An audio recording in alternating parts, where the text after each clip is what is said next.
Hello friends, स्वागत है आप सभी का सी बिविकल आर्ट्स क्लास में। आज के इस वीडियो दोस्तों भूगोल के इंपॉर्टेंट क्वेश्चन को कवर करेंगे, आसान शब्दों में आपको तैयार भी करवा देंगे। तो चलिए शुरुआत करते हैं, देरी किस बात की है। इंपॉर्टेंट क्वेश्चन थोड़ा सा हम लोग यहाँ पे कवर कर लेते हैं। तो देखिए, सबसे पहला क्वेश्चन आपके सामने आ चुका है, मानव संसाधन का क्या अर्थ है। अगर क्वेश्चन पेपर में आएगा तो कैसे इसे आप प्रेजेंट करेंगे, आइए समझने की कोशिश करते हैं। सबसे पहले यहाँ पे हेडिंग डालेंगे, मानव संसाधन। मानव अपने आप में क्या संसाधन है? बिल्कुल, मानव हमें सबसे बड़ा संसाधन है और मानव के द्वारा सब कुछ किया गया है, आप सभी जानते हैं। आइए समझते हैं कैसे मानव अपने आप में संसाधन है। तो इसमें लिखेंगे, मानव संसाधन का अर्थ किसी देश की जनसंख्या तथा उसकी कुशलता एवं उत्पादन से होता है। देखिए, सिंपल सी बात यह है, आपकी क्लास में मान लीजिए 100 लोग हैं, ठीक है, आपकी क्लास में मान लीजिए 100 लोग हैं। तो क्या मैं अगर आपसे पूछूं तो क्या 100 लोग सभी बराबर है पढ़ने में? आपका जवाब होगा नहीं। कुछ उसमें से पढ़ने में बहुत अच्छे हैं, कुछ पढ़ने में मिडिल में हैं और कुछ पढ़ने में लोअर कैटेगरी में हैं। आप किस कैटेगरी में आते हैं ये आपको पता होगा। अब यहाँ पे दोस्तों, जो भी वहां पे जनसंख्या यानी जो बच्चे पढ़ने वाले हैं, उनकी जैसी कुशलता होगी, उनके अंदर जैसा नॉलेज होगा, उनको वैसा ही नंबर बोर्ड परीक्षा में मिलेगा। इसका मतलब ये है कि जैसा जिसके पास की संसाधन है, संसाधन का मतलब किताबें, नोट्स वगैरह, इन सबसे जो भी संसाधन से जो भी नॉलेज आप नॉलेज प्राप्त करेंगे, उसके आधार पे वो अपने बोर्ड की कॉपी को प्रेजेंट करेंगे और जैसा प्रेजेंट करेंगे वैसा उनको नंबर मिलेगा। इसका मतलब ये है कि जैसे देश की जिसकी जहां जनसंख्या होती है, वैसे ही उस देश के लोग होते हैं, यानी कुशलता उनकी होती है, और ऐसे ही उस देश के लोग उत्पादन करते हैं। जैसे चाइना की बात करें, अगर चाइना को एग्जांपल से समझे तो चाइना में छोटे बच्चे जब पैदा होते हैं तो छोटे बच्चे जैसे चलना शुरू करते हैं, बोलना शुरू कर दिए ना, उनको जूडो, कराटे या फिर मार्शल आर्ट या फिर अन्य चीजें जो होती हैं, खेल, बहुत सारी चीजें उनको बचपन से ही टेक्निक से सिखाया जाता है। तो अब सवाल ये है कि उनके बच्चे स्ट्रांग होंगे, उनके बच्चे खेल में नंबर लेकर ज्यादा आएंगे, मतलब खेल में अच्छा प्रदर्शन करेंगे, कि यहाँ दूसरे देश के करेंगे? तो जवाब होगा कि जो लोग बचपन से प्रैक्टिस कर रहे हैं, बचपन से उसी चीज में लगे हैं, उनको महारत हासिल हो जाएगी। और जब कुशलता उनके अंदर होगी, काबिलियत उनके अंदर होगी, तो कहीं न कहीं विकसित वो बनेंगे, विकसित हम नहीं बनेंगे। सिंपल सी बात तो यही है, और यहाँ पे मानव संसाधन का मतलब यही है। एक बात और यहाँ पे समझने की कोशिश करेंगे, मानव संसाधन को दूसरी तरीके से भी परिभाषित कर सकते हैं। देखिए, परिभाषा लिखा है यहाँ पे, पृथ्वी का सबसे जो है बड़ा संसाधन मानव है। यहाँ बड़ा होना चाहिए, सबसे बड़ा संसाधन मानव है। मानव अपने बौद्धिक शारीरिक क्षमता के आधार पर कार्य को सरल बनाता है, उसी को मानव संसाधन के नाम से जाना जाता है। ठीक है, आसान शब्दों में लिख सकते हैं। क्वेश्चन नंबर नेक्स्ट आपके सामने है। दूसरा क्वेश्चन है, जनसंख्या घनत्व को परिभाषित कीजिए। बहुत ही इंपॉर्टेंट सवाल है, हर साल पूछा जाता है। देख लीजिए फटाफट, जनसंख्या घनत्व क्या होता है? किसी क्षेत्र में प्रति वर्ग किलोमीटर पे निवास करने वाले व्यक्तियों की संख्या को जनसंख्या घनत्व कहा जाता है। जनसंख्या घनत्व बराबर होता है कुल जनसंख्या बटे कुल क्षेत्रफल।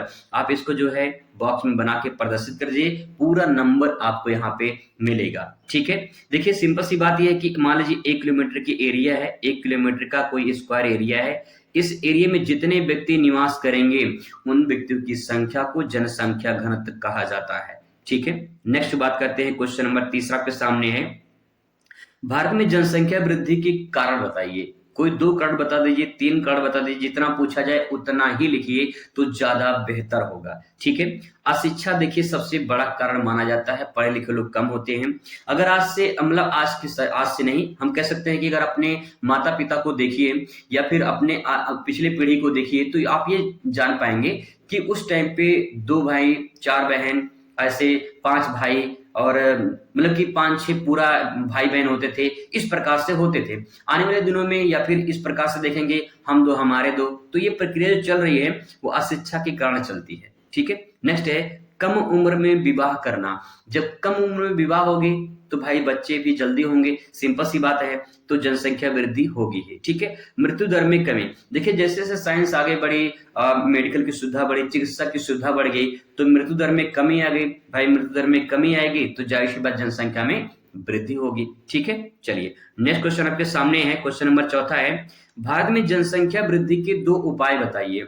2 उपाय बताइए कि जनसंख्या वृद्धि ना हो। तो सिंपल सी बात है, जनसंख्या शिक्षा में प्रसार किया जाए, मतलब जो है प्रचार प्रसार किया जाए, उसको शिक्षा को और अच्छे तरीके से बताया जाए, समझाया जाए, ताकि जो लोग शिक्षित हों और समझे कि जनसंख्या वृद्धि से क्या समस्याएं हो सकती हैं। ठीक है, परिवार नियोजन तरीका अपनाना चाहिए, जिससे कि बहुत सारे लोग हैं जो हम दो हमारे 10, हम दो हमारे 5 ऐसा रूल अपनाते हैं, लेकिन हम दो हमारे एक होना चाहिए, ऐसा होना चाहिए। ठीक है, नेक्स्ट देखिए आपके सामने क्वेश्चन नंबर नेक्स्ट है, श्रमजीवी जनसंख्या किसे कहते हैं? तो श्रमजीवी जो जनसंख्या है भैया, वह जनसंख्या जो मेहनत या मजदूरी करके अपना और अपने परिवार का पालन पोषण करती है, वो श्रमजीवी जनसंख्या होते हैं।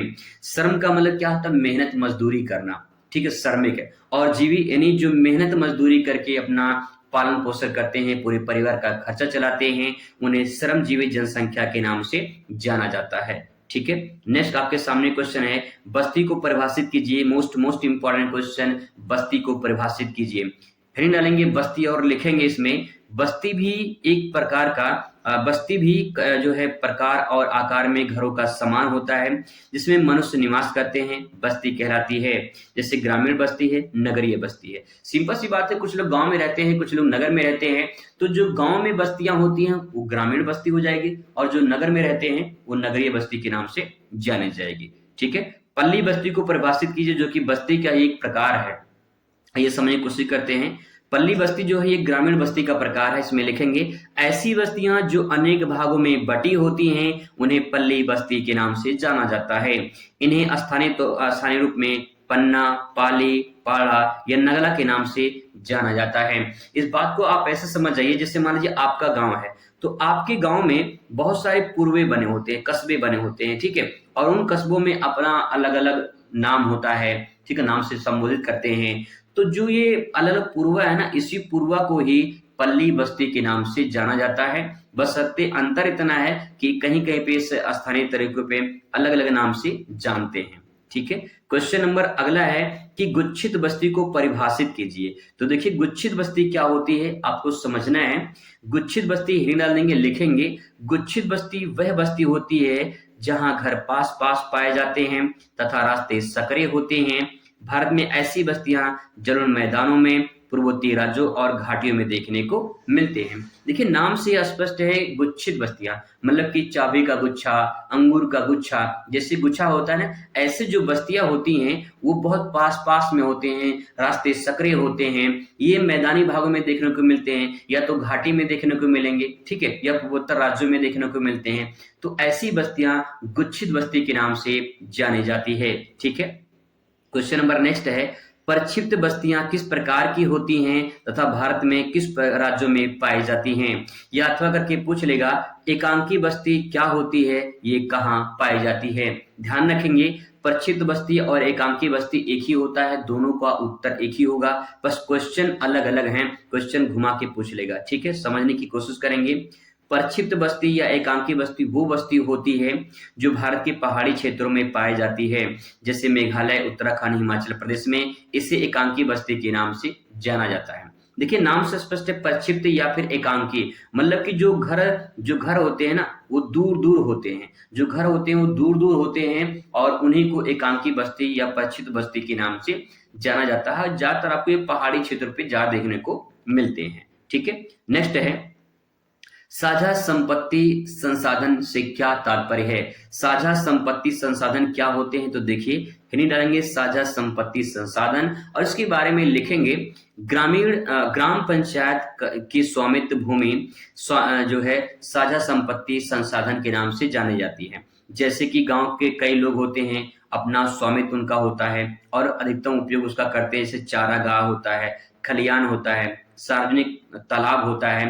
तो ये जो चीजें होती हैं ये साझा संपत्ति होता है, मतलब पूरे गांव का समाज का हक होता है, हर लोग जाके उसमें उसका उपयोग कर सकते हैं। तो कहने का मतलब है कि ऐसा संसाधन जो समाज के सभी लोगों का, जिस पे हक हो, समाज के सभी लोगों का अधिकार हो, उसे साझा संपत्ति के नाम से जानते हैं। साझा का मतलब नाम से स्पष्ट है भाई, साझा करना है। जैसे एक तालाब है तो सभी का साझा उसमें है। ठीक है, चलिए नेक्स्ट है, क्वेश्चन नंबर नेक्स्ट है, दो रोपड़ फसलों के नाम बताइए, अथवा दो बागायती फसलों के नाम बताइए, अथवा दो नकदी फसलों के नाम बताइए। तीनों इंपॉर्टेंट क्वेश्चन है, तीनों में से कोई एक पूछेगा तो आप लिखेंगे। रोपड़ फसल या बगाती या नकदी फसल वो होती है जो व्यावसायिक होती है, जो व्यापार के उद्देश्य से की जाती है, जो बागानों में की जाती है, जो बड़े पैमाने पर की जाती है, उसे रोपड़ या बगाती फसल के नाम से जाना जाता है। ठीक है, जैसे चाय है, कॉफी है, रबड़ है, ये सब जो है बगाती फसल के नाम से जाने जाते हैं। ठीक है, चलिए क्वेश्चन नंबर अगला आपके सामने है। भारत में सिंचाई के दो साधनों का उल्लेख कीजिए। तो दो साधन नहर और नलकूप लिख सकते हैं, तालाब भी आ जाएगा इसमें। ठीक है, सिंपल है। आगे बात करते हैं, वर्षा जल संग्रहण की दो विधियों का उल्लेख कीजिए। तो वर्षा जल संग्रहण यानी जो बारिश होती है उस वर्षा जल का संग्रहण करना है, तो उसके दो विधि है। तो देखिए, पहला विधि है तालाबों का निर्माण करवाया जाए। अगर तालाब का निर्माण होगा तो वर्षा जल आएगा, मतलब वर्षा का जल आएगा, तालाब में इकट्ठा हो जाएगा, और फिर उसके बाद तालाब में जब इकट्ठा हो जाएगा तो उससे बहुत सारे आवश्यकताओं की पूर्ति की जा सकती है, जैसे सिंचाई में, जानवरों को नहलाने में, पिलाने में, ठीक है, या फिर जो है मत्स्य पालन में आ जाएगा। तो कई सारे वहां पे आवश्यकताओं की पूर्ति हो जाती है अगर वर्षा जल का संग्रहण किया जाए। ठीक है, भौम जल का संचयन करके। भौम जल का संचयन करके मतलब ये है कि जब वर्षा का जल वर्षा बारिश होती है तो भौम जल मतलब जैसे नल से पानी निकालते हैं ना, नल से पानी निकालना, नदी का पानी, ये भौम जल के अंतर्गत आता है। भौम जल का मतलब ये होता है भूमि के अंदर जो जल होता है उसी को भौम जल के नाम से जाना जाता है। ठीक है, तो यहाँ पे ऐसे जो वर्षा जल है इनका संग्रह अगर किया जाएगा तो कहीं न कहीं फायदा होगा, क्योंकि बारिश का जो पानी होता है जब एक बार नदी में से गया, नदी में, और फिर नदी से समुद्र में चला गया तो पीने लायक नहीं रहता है, तो व्यर्थ चला जाता है। आगे क्वेश्चन देखिए, नीरू मीरू या फिर अरवारी पानी कार्यक्रम किस राज्य में संबंधित है, किस राज्य से संबंधित है?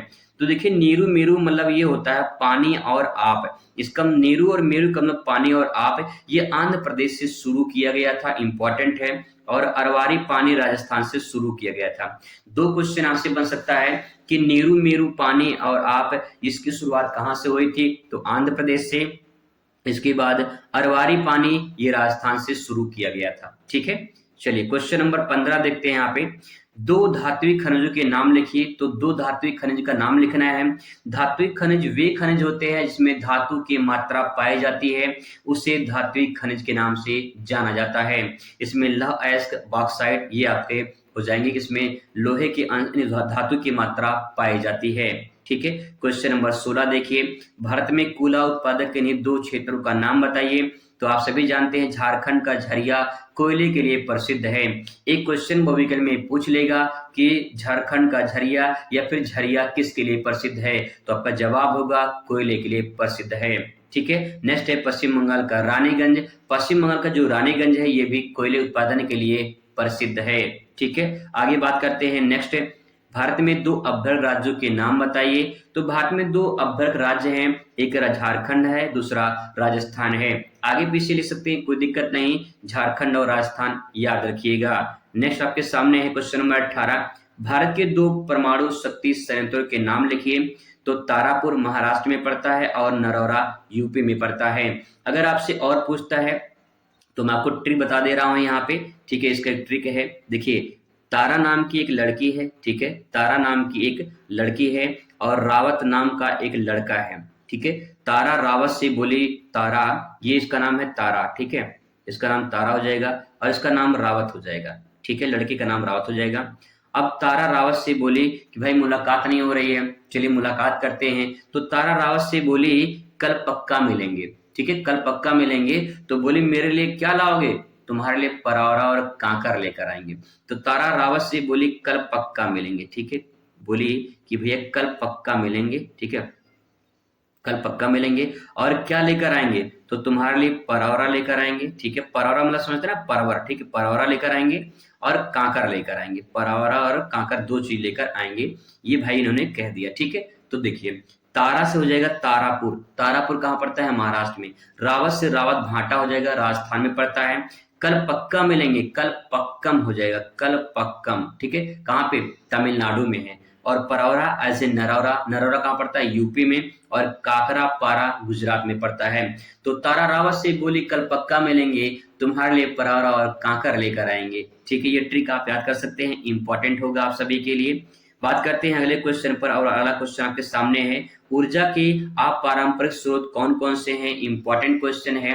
अपारंपरिक स्रोत की बात करें तो ऊर्जा के वे स्रोत जिन्हें पुनः प्राप्त किया जा सकता है उन्हें गैर परंपरागत या नवीकरणीय या फिर अपारंपरिक ऊर्जा के स्रोत कहा जाता है, जैसे सौर ऊर्जा, पवन ऊर्जा, भूतापीय ऊर्जा, ज्वारीय ऊर्जा, ये सब इसके एग्जाम्पल हो जाएंगे। तो सिंपल सी बात यह है कि वे ऊर्जा के स्रोत जिन्हें पुनः प्राप्त किया जा सकता है, जैसे सूर्य है तो सूर्य का ऊर्जा कभी खत्म हो सकता है भैया? इम्पॉसिबल है, उसके लिए भी टाइम लगेगा। तो कहने का मतलब कि सूर्य से प्राप्त होने वाली जो ऊर्जा है उससे सौर ऊर्जा बनाई जाती है। तो ये जो है ऐसे संसाधन हैं जो कभी खत्म नहीं होंगे, ठीक है। इसी को अपारंपरिक या फिर नवीकरणीय या फिर गैर परंपरागत के नाम से जाना जाता है, ठीक है। क्वेश्चन नंबर 20 आपके सामने लास्ट क्वेश्चन है, लौह अयस्क के दो क्षेत्र बताइए। तो लौह अयस्क सबसे ज्यादा कहाँ पे होता है? उड़ीसा में और झारखंड में, ठीक है। तो ये आपके टॉप 20 क्वेश्चन थे दोस्तों जो इंपॉर्टेंट है आप सभी के एग्जाम के लिए। इसमें से आपके पेपर में क्वेश्चन देखने को जरूर मिलेंगे। ऐसे ही महत्वपूर्ण आपके सामने क्वेश्चन लेकर आते रहेंगे, आपको बहुत अच्छी खासी तैयारी करवाते रहेंगे। चलिए मुलाकात करेंगे अगली वीडियो में, तब तक खुश रहिए, मस्त रहिए और जिंदगी में स्वस्थ रहिए। धन्यवाद।